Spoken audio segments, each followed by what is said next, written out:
अस्सलाम वालेकुम। मैं डॉक्टर आयशा अब्बास, मैं आपकी डॉक्टर भी हूँ और डाइटिशियन भी। आज हम बात करने वाले हैं एक ज़बरदस्त टॉपिक के बारे में। हमारे पास बहुत सारे क्लाइंट्स ऐसे आते हैं जो कि नोज़िया, एब्डोमिनल पेन, क्रैम्प्स और ब्लोटिंग से फेस कर रहे होते हैं और उनको बहुत प्रॉब्लम होती है। वो चाय का, कॉफ़ी का और कुछ डेयरी प्रोडक्ट्स का इस्तेमाल नहीं कर सकते। वजह क्या होती है कि उनको लैक्टोज़ इंटॉलरेंस होती है, वो लैक्टोज़ इंटॉलरेंस का शिकार होते हैं और उस वजह से वो डर के मारे या परेशानी की वजह से डेयरी प्रोडक्ट्स का इस्तेमाल नहीं कर सकते। बेसिकली लैक्टोज़ एक नॉर्मल शुगर है जो कि मिल्क के अंदर मौजूद होती है और इसकी डाइजेशन के लिए लैक्टेज एंजाइम की ज़रूरत होती है। जो लोग लैक्टोज़ इंटॉलरेंस का शिकार होते हैं उनके अंदर इस एंजाइम की कमी होती है और इस वजह से जबकि वो दूध का या दूध से बनी हुई अशिया का इस्तेमाल नहीं कर सकते तो उनको दूध का इस्तेमाल अपनी लाइफ से, अपनी ज़िंदगी से तर्क करना पड़ता है।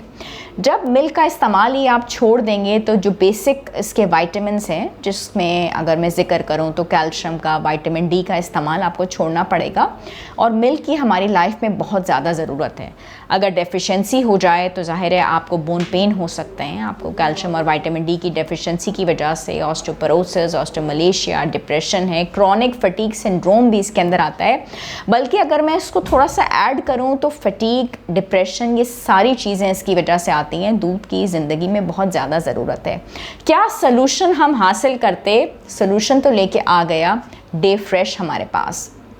डे फ्रेश लेके आया इस मसले का हल, डेयरीलैंड का ऑटोमेटिक मिल्किंग पार्लर, जहाँ पे ऑस्ट्रेलियन काउस से ये मिल्क हासिल किया जाता है और कोई भी ह्यूमन कांटेक्ट नहीं है यहाँ पे मौजूद। हाइजेनिक कंडीशंस यहाँ की बेहतरीन हैं। मैं ख़ुद ये विज़िट कर चुकी हूँ। मेरे फेसबुक के पेजेस के ऊपर यहाँ की पिक्चर्स मौजूद हैं। लैक्टेज एंजाइम इस मिल्क में ऐड किया जाता है जिसकी वजह से लैक्टोज़ जो शुगर है वो ब्रेक डाउन हो जाती है सिंपल शुगर, ग्लूकोज़ और गैलेक्टोज़ में। तो डाइजेशन का जो प्रोसेस है वो बहुत ही ईजी और बहुत ही सिंपल हो जाता है।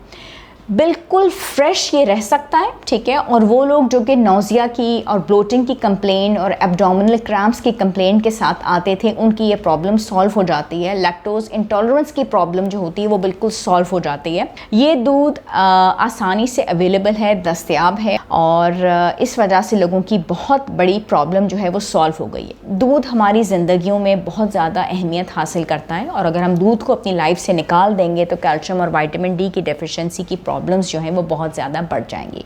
Thank you so much. Say yes to milk again.